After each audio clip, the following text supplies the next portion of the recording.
మెదక్ జిల్లా రామాయంపేట ఆర్టీసీ బస్టాండ్లో బంగారం చోరీ జరిగింది.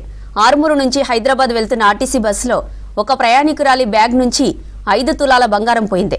బాధితురాలు పోలీసులకు ఫిర్యాదు చేయడంతో బస్సులో ప్రయాణికుల బ్యాగ్లు తనిఖీ చేశారు. బంగారం దొరకలేదు.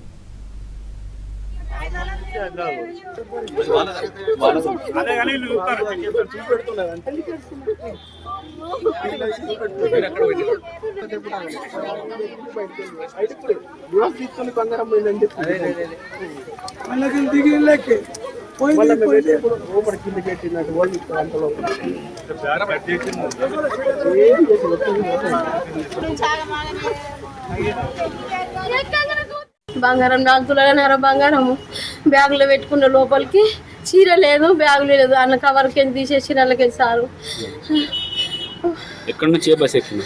సిద్దిపేట బస్ ఎక్కిన ఫస్ట్ కామరెడ్డి బస్ ఎక్కుతున్నా. ఎక్సర్ అనేక వరకు బంగారం లేదని లోపలికి పోయినాక చూసినాక బస్ మీద లోపలికి తీసుకొచ్చినాం సారు. అది ఓల్ చేసింది తెలియదు సార్. మాకు సిరిసిలో పోతా అని సారు. నేను మా ఇంటికి పోతాను వెళ్ళిన.